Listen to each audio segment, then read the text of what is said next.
In today's show, knowing when to get out is healthy. Mentally healthy, emotionally healthy, physically healthy. All of the signs are there, right? We all go through it. But that was my biggest learning lesson is that's something I would never do again. I would not hold on to something longer than what I know I should. what are the repercussions of holding on to it longer than you should? What are the negative outcome effects of holding on longer than you should? Well, I think the biggest one is you missed other opportunities. Wow. I think that's the biggest one. You're missing other opportunities because you're holding on to something that you think is going to be a success when you know it's not.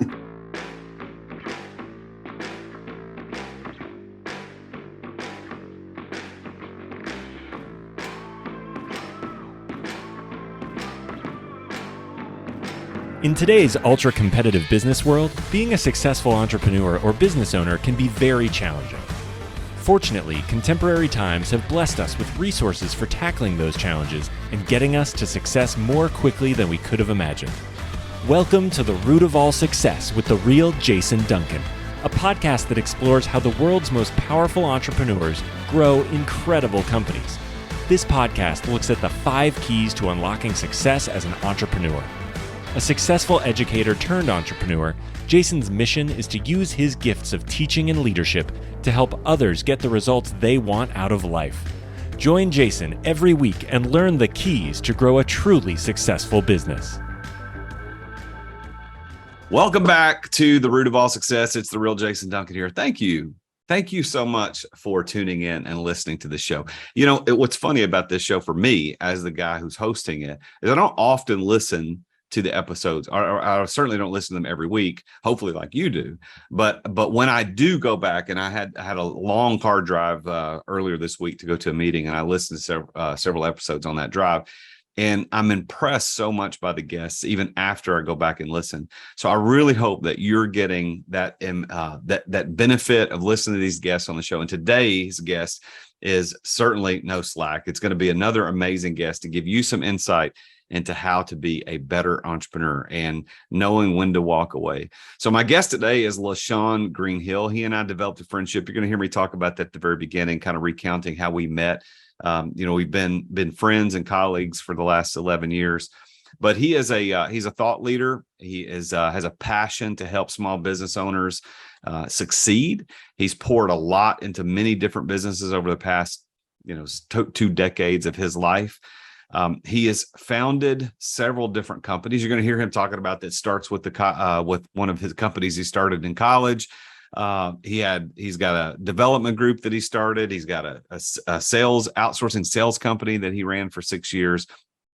Then he started a company called Sagents, which you're going to hear him talk about this idea of knowing when to walk away. And that was the company that really taught him this key on how to walk away, knowing when to let go of things and not to escalate your commitment to a place that just doesn't make any sense.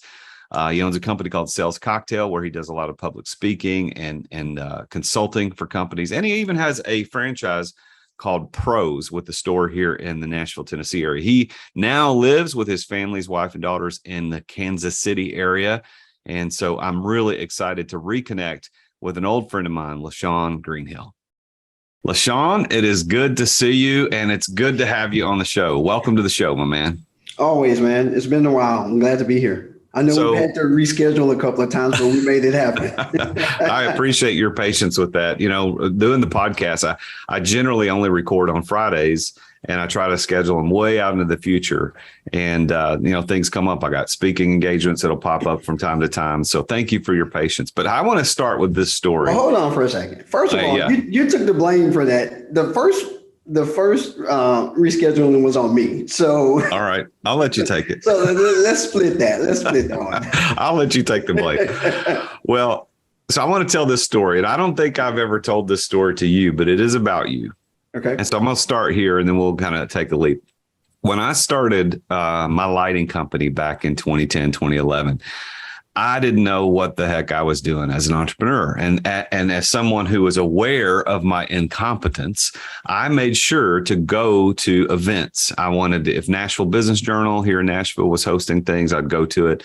And if Entrepreneur Center was hosting something, I'd go to that because I just didn't know what I didn't know. And I knew enough to put myself in places where I could meet people eventually, of course, like you.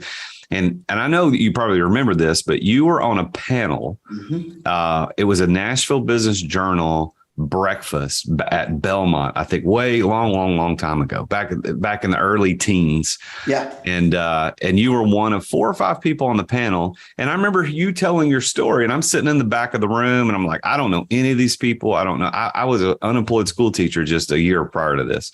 And I went up to you after that event and said, hey, introduce myself and could we get together? And then we ended up meeting at Taziki's for lunch over in I think on West End in Nashville. And we've developed a very good friendship over these years. And so I want to reiterate that story and let you know that I don't think I've ever told you how much I appreciate you befriending me, because I didn't know what I was doing. And now here I am all these years later with a successful podcast, a very successful businesses.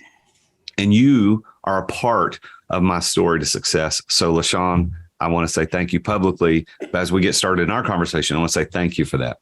Well, look, man, first of all, I appreciate that. And I do remember when we met. I remember the panel I was on. To this day, I don't know why they asked me to be on that panel. I was the least experienced person up there. To my right was a venture capitalist, Vic Gatto. And to my left was Charles Robert Bone. I forget who the 4th person was, but I do remember when we met. And I just sum it up by saying this. The feeling is mutual in terms of where I sit today and the impact that you've had on me. So I appreciate our friendship more than anything. And then what has blossomed out of that, which is coaching and support and everything else. Well, I think this goes back to one of the things I talk about on the show a lot. I haven't done it lately. Is I talk about these keys to success, which is the origin of the show is all about how do people unlock success. And one of the keys is being at the right place at the right time, and another one is knowing the right people. And I do count myself as successful in part due to the fact that I was at that breakfast that day, right place, right time, and I met you, and I met some other cool people too, and I had some interesting conversations, but there wasn't the staying power of those conversations and those friendships like you and I have had. And, we're not buddies. We don't hang out every weekend. As a matter of fact, you've moved to Kansas City since then. I mean, you've been to Kansas City now for a year, so we don't see each other that often. But anyway, enough of that. But I just wanted to make sure publicly that I said thank you.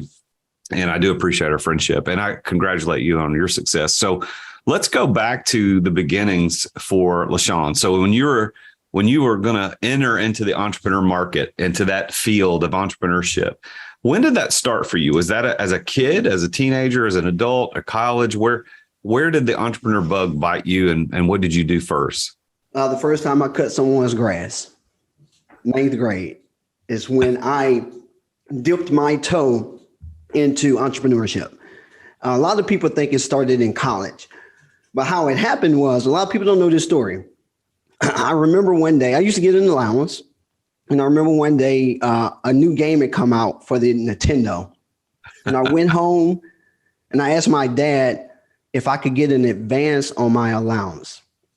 And he looked at me, he said, that's not how this works. That's not how the world works. So he didn't give me the advance. The next day I come home from school, he had went and bought a new lawnmower. And he told me, no more allowance.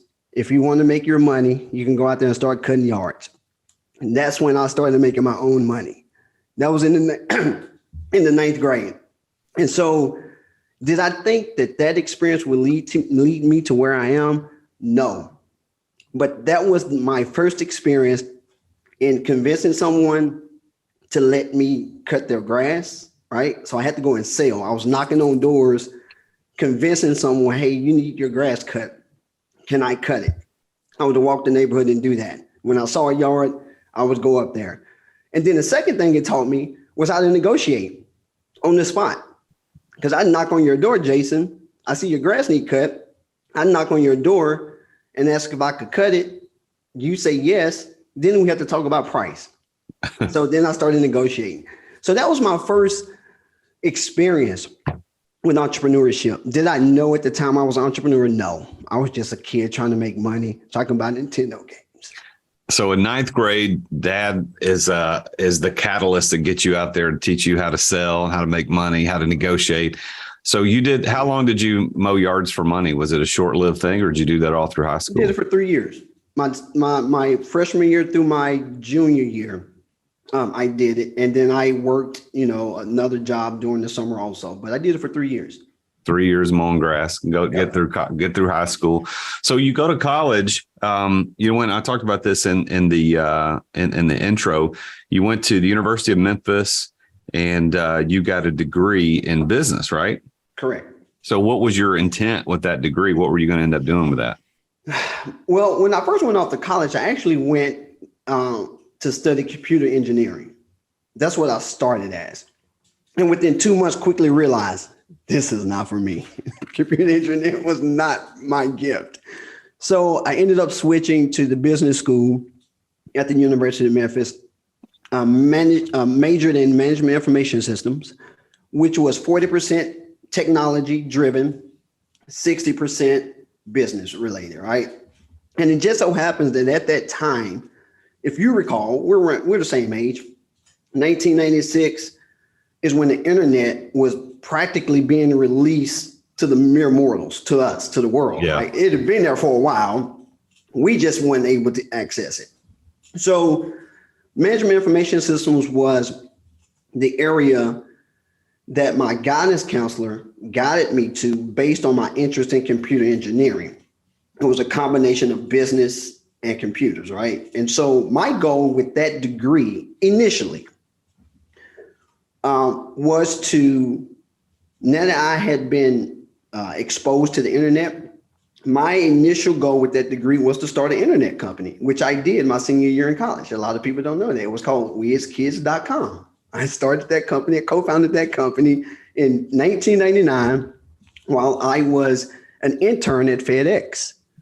And the purpose of that company, because I know you're going to ask, that was a online bartering system and financial literacy platform to teach kids how to handle money. That's what we did. And the reason why I started that company for that purpose is because twice in college, I got in credit card debt. And I realized if I knew more about finances, even though I was making money cutting grass, if I knew more about how to handle finances while I was in high school, I wouldn't have ended up in the credit card debt that I found myself in college. And so I started WizKids.com. That was the purpose of that degree.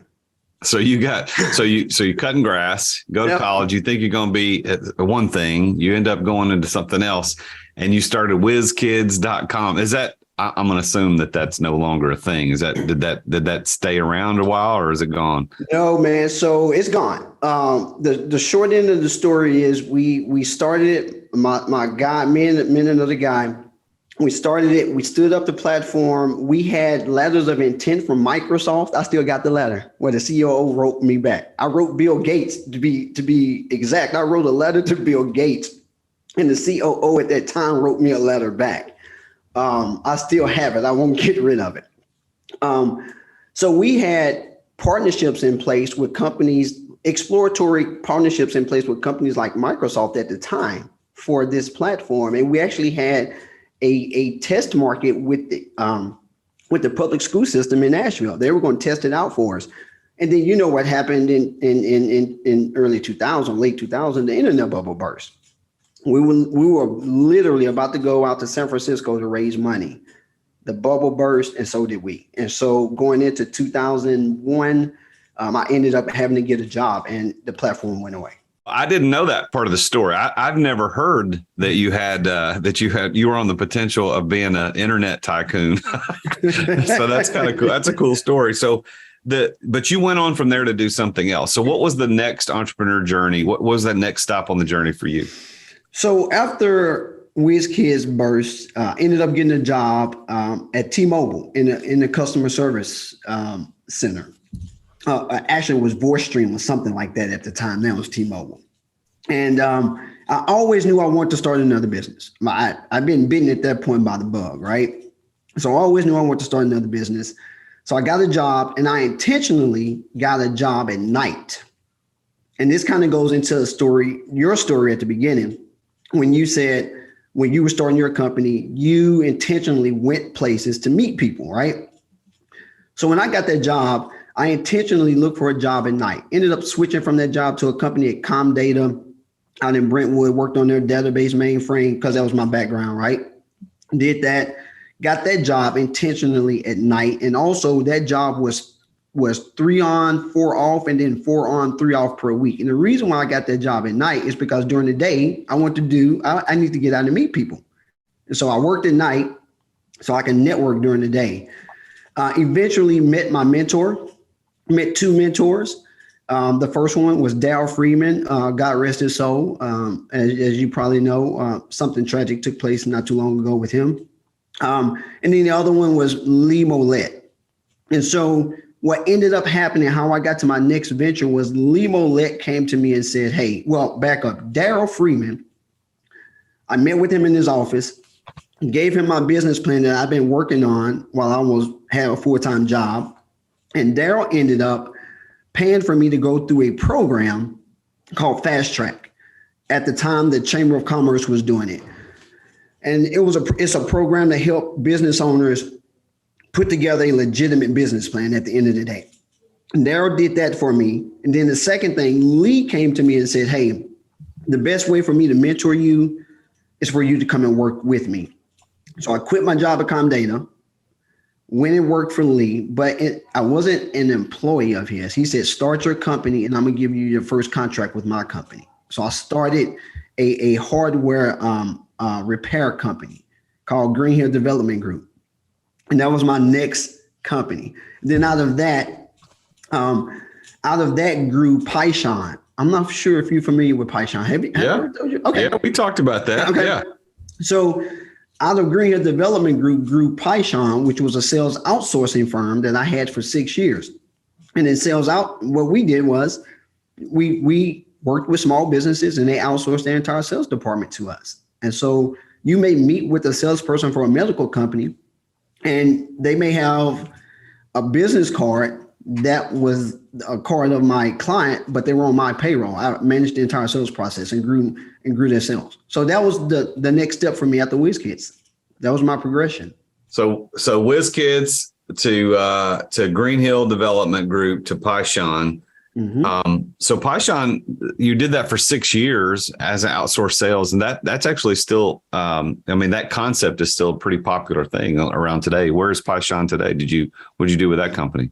I ended up using Python to start my next company, which was Sagents. So I offloaded Python, got rid of Python, and used it to start Sagents, which is my software venture that I had for 10 years, from 2011 till 2000, so 9 years. And so Python is no longer, the website is still up actually, I think, but Python is no longer. And so like I said, I did that for 6 years, used the revenues from it to stand up Sagents, which was a software company I co-founded with friend Raj Manan. And Sagents was a software platform that played in the supply chain space, but we were not a supply chain platform. What it did is it allowed companies to trace how much money they spent with women, minority, small, veteran-owned businesses, and then report that data to the local, state, and federal governments. Huh. So what? And actually, the panel that I was on when you met me, it was for Sagents. Yeah, that's the company I remember you talking about, because that was about the right time. You must have just started it, because that was about the time that I got into the entrepreneur game, was in 2010, 2011. So you must have just started it at that moment.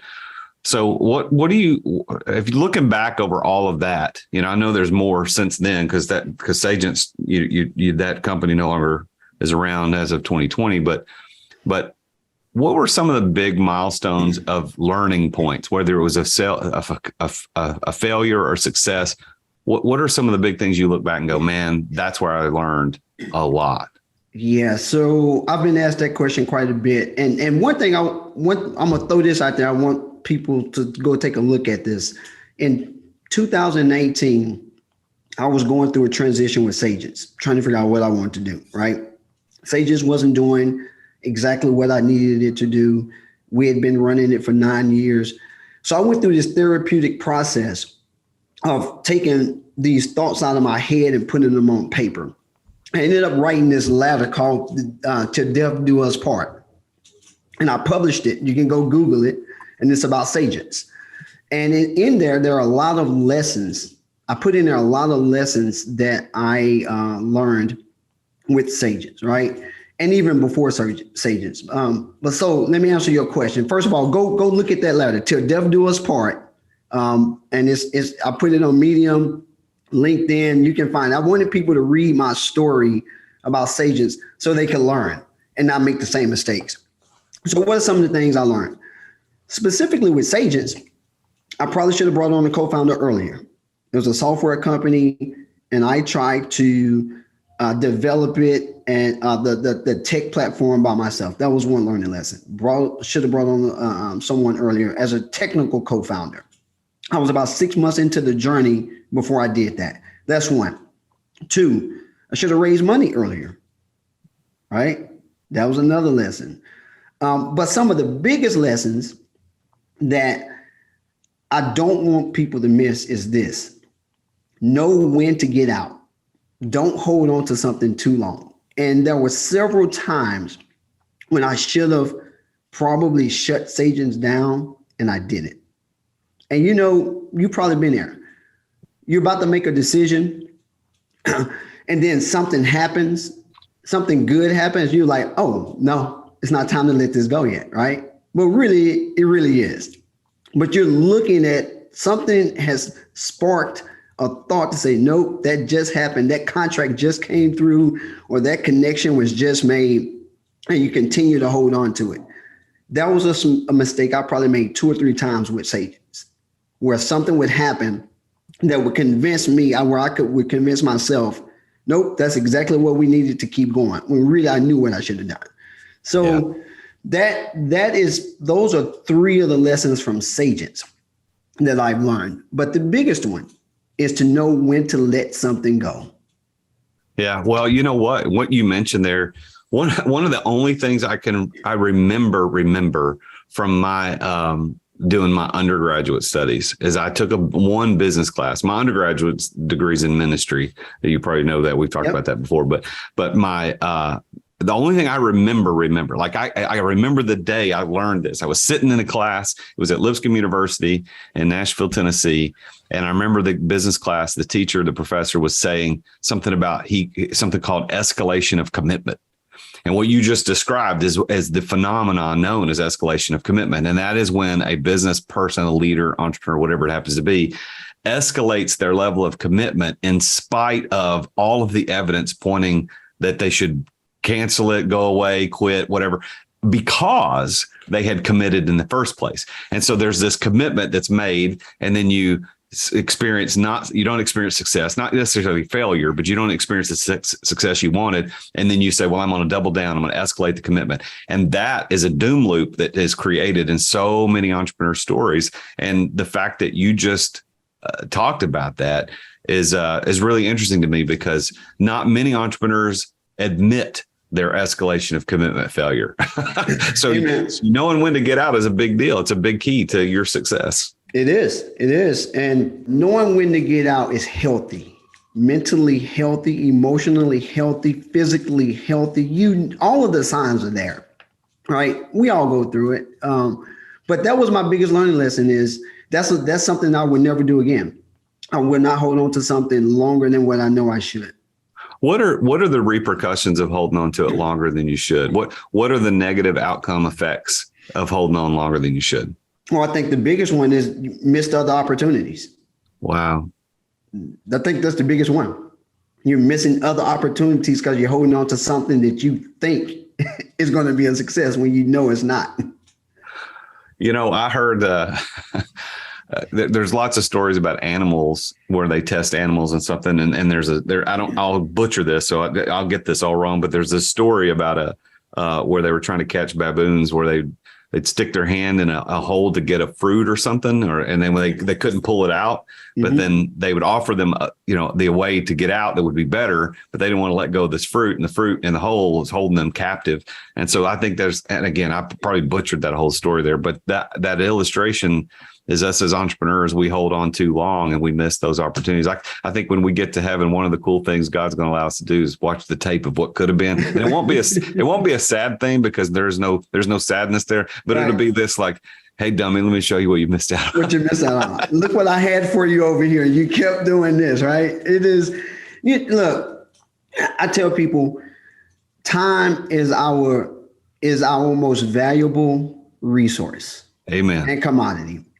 The longer you hold on to something, like I did with Sagents, the more time you lose. And if nothing else, that's the main reason. That could be the main reason why it's not worth holding on to, because you're losing time that we can't get back. Hey, man, I'm 44. I'll be 45 in 2.5 months. I have 2 wonderful kids and a wonderful wife. I want to spend as much time, stressless time, with them as possible. So holding on to things that are not helping you grow, that are not edifying to you and to others, is just not worth it, man. You're missing opportunities when you do that. So you went on from Sagents. You also had Sales Cocktail for a while, right? Is that still going on? I still have Sales Cocktail. So Sales Cocktail is my consulting arm, which I started in 2000. Sales Cocktail was really my bridge from when I realized in 2017 that at some point within the next 24 months, I was going to have to do something with Sagents. I started Sales Cocktail just based on the relationships I had built up through Sagents as a consulting company. So I still have that. And through Sales Cocktail, I consult with corporations on programs for their small business vendors, how to help grow their small business vendors, or how to get their small business vendors to be more efficient so they can grow and help the corporations in a better way. That's what I do.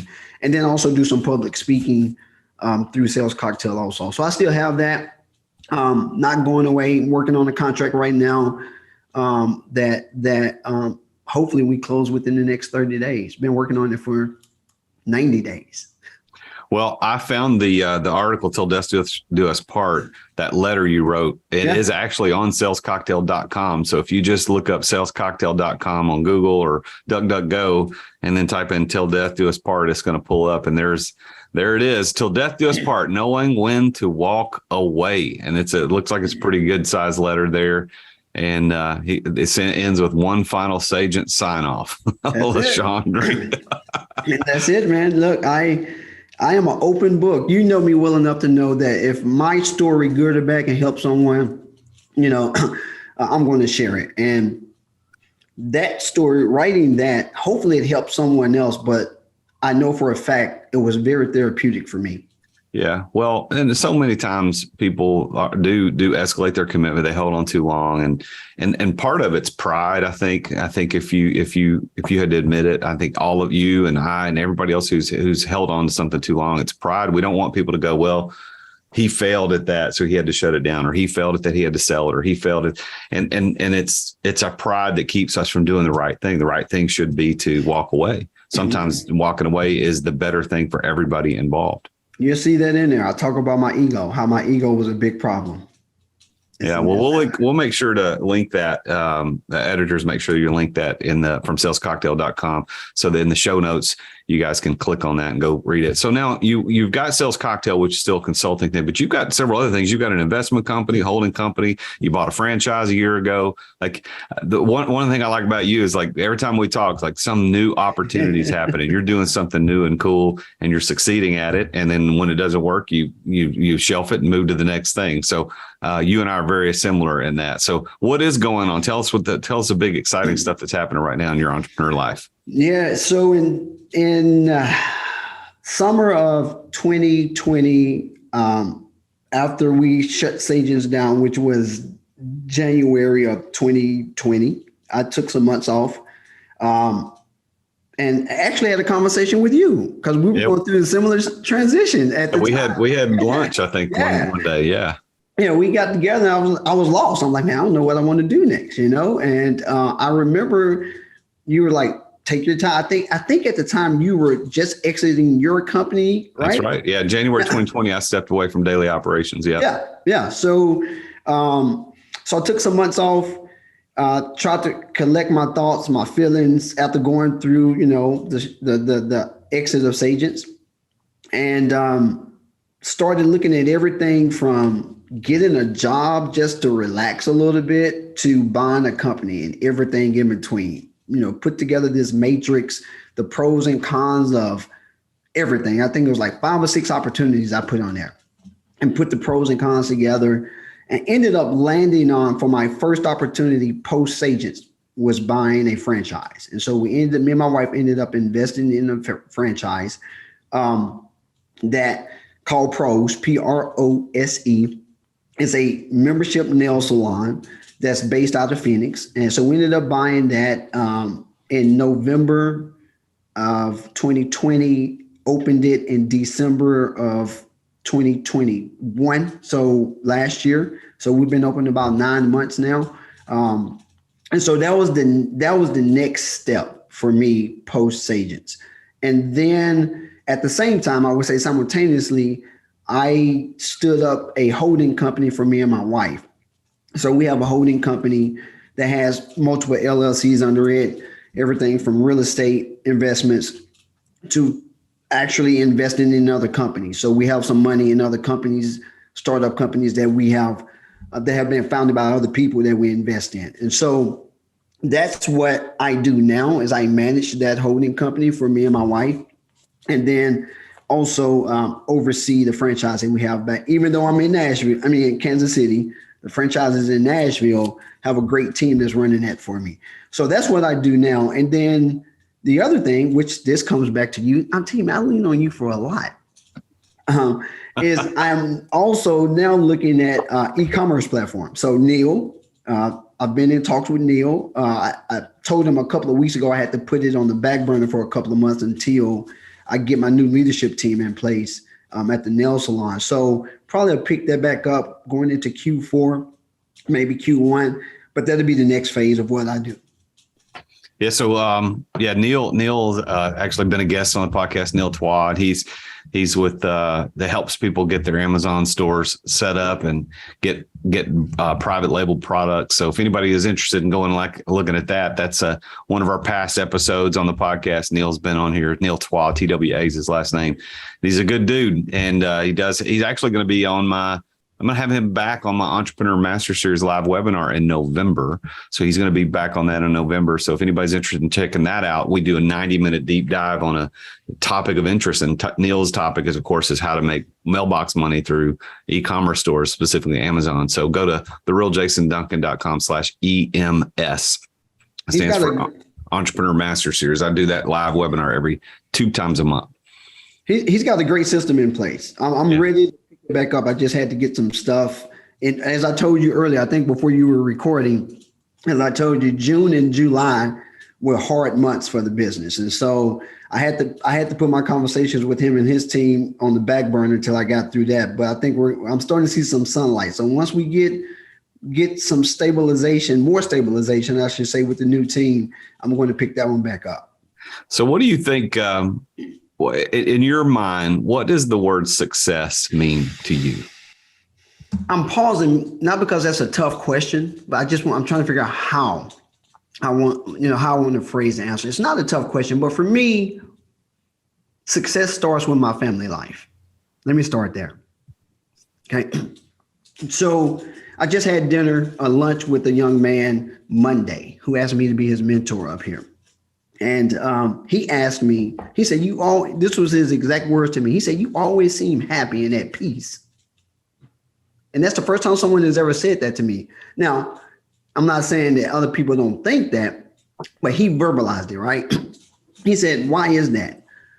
And the first part of my response to him was this.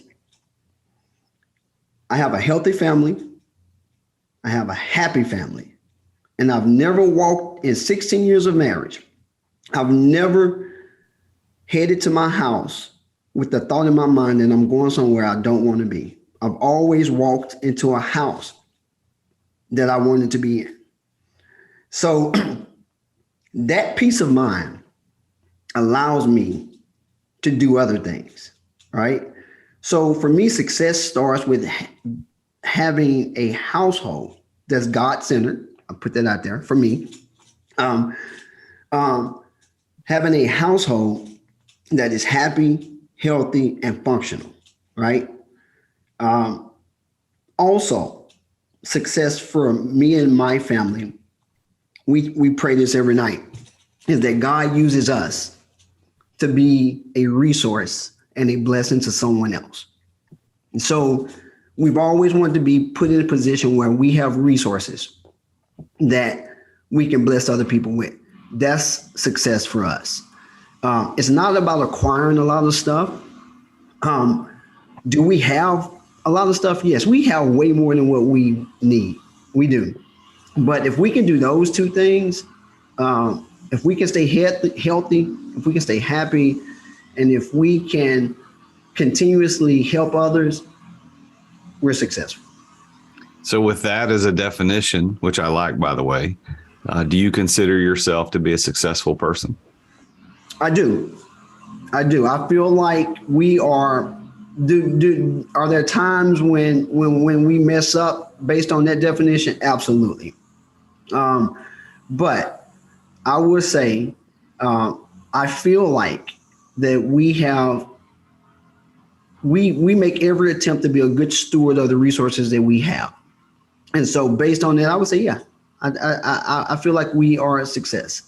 So what do you think, looking back at your story of all that you've done from whiz kids all the way to pros, what's just going on now and everything in between, what do you think the secret is to LaShawn Greenhill's success? Like, you've defined what it is and that you are successful, but what do you think the keys were? This show is called The Root of All Success because I like to get into how did it start? What do you think has led you to be successful? So what do you think?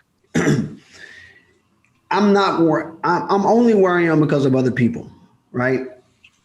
So what do I believe are the keys to my success? Mentors, sponsors, and I want to put a pin right there about sponsors. So we have mentors, right? Mentors are people you can pick up the phone, you can text, you can email, ask for advice. They give you advice, things of that nature.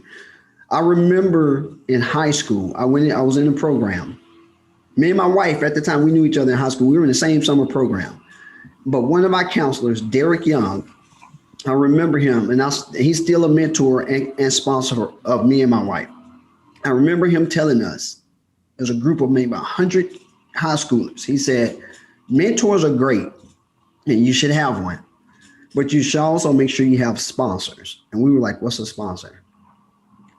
And he said, a sponsor is someone that when you're not in the room, they mention your name. When they're at a table that you're not, and they believe you can benefit from what's going on in that room, they are willing to bring you to that table or mention your name as a potential person that should be in that room.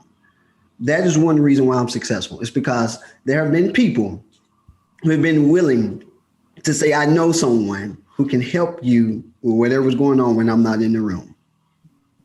So I love that, man, because I know that one of the keys to success I talk about, and I mentioned it earlier already, is knowing the right people. Mm-hmm. And so having those people, mentors, of course, in your life, and then sponsors. I like that term. I don't think we've ever talked about that before, but it makes a lot of sense to me. It's an advocate, having a champion, someone out there that champions you and advocates for you and sponsors you into those opportunities.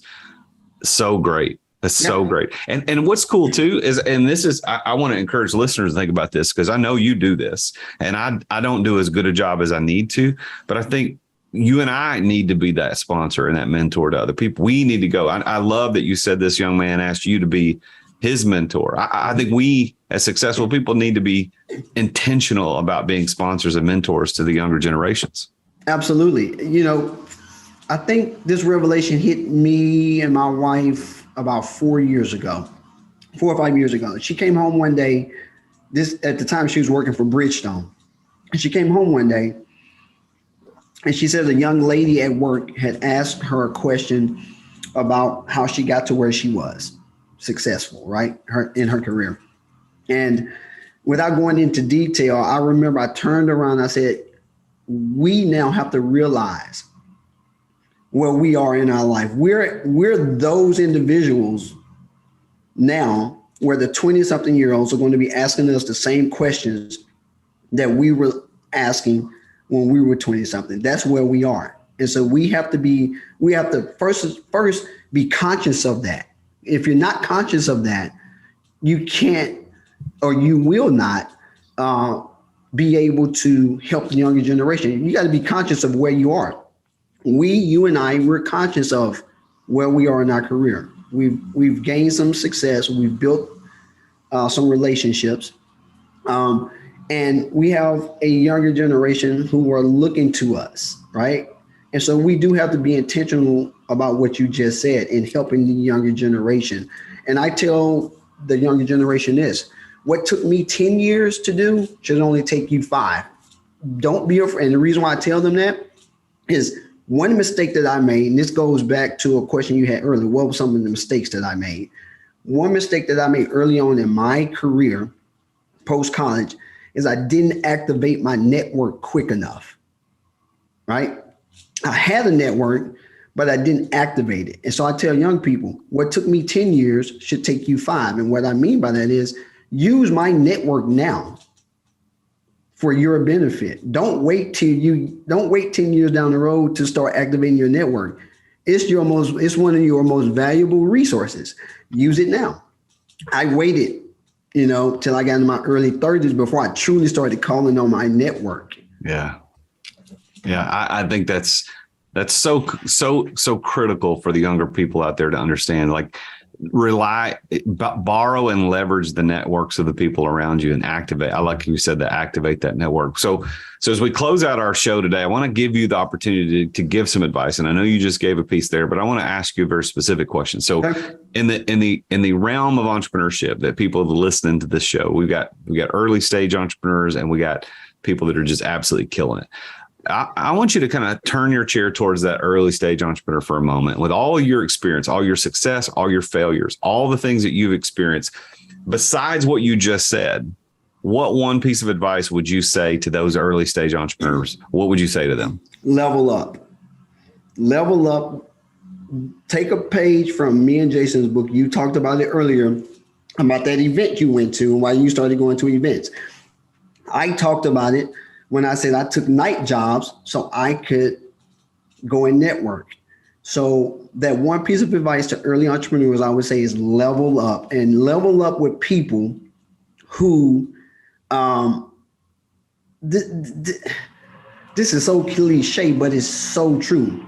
With people that are smarter than you. Don't be the smartest person in your circle, right? Yeah. You may be the smartest person in your circle for one particular topic, but if you're the smartest person in your circle on every topic, you got the wrong circle, right? Amen. So level up and don't be afraid to say, I don't know. If you don't know, you don't know, right? I've got a group of guys, the Ring of Five, is 5 of us. We all used to be in tech. Some of us still are. And just this week, I put a text message out there to the group. And I just asked them, hey, I need a new book to read. What are y'all reading? Just that simple. Like, what are y'all reading? That helps me level up. And they threw, like, here's what I'm reading right now.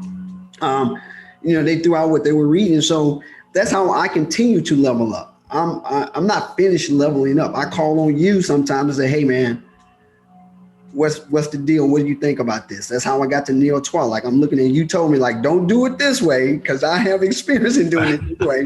Do it this way, right? That was me leveling up. I know what I don't know.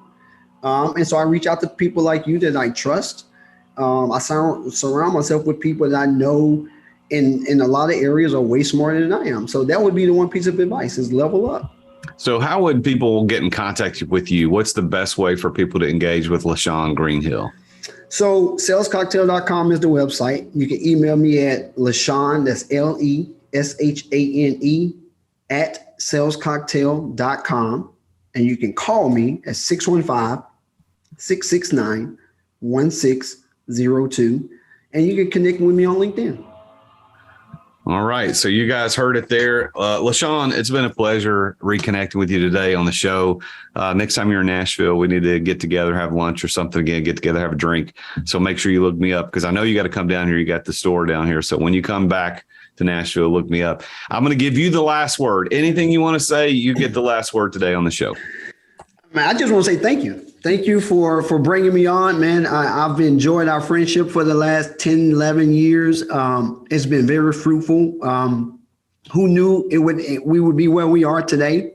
That's right. So what I would say to the audience is anyone out there that is afraid, no problem with being afraid. We all are at times.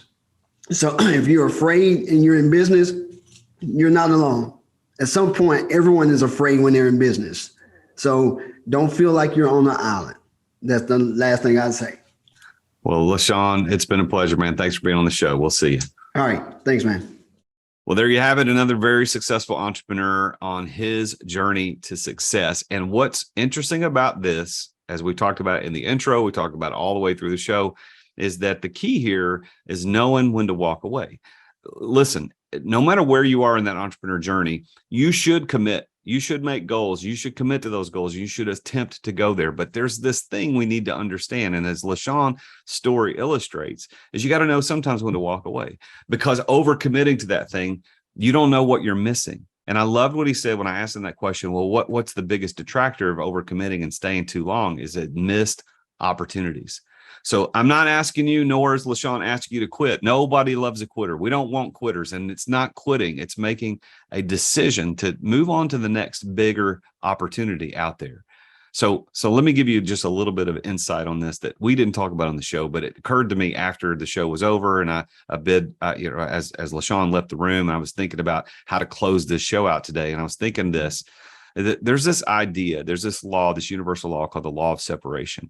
And what the law teaches us is that we need to be 100% vigilant and committed to our vision, what we want to be, what do we want to be known as in the future.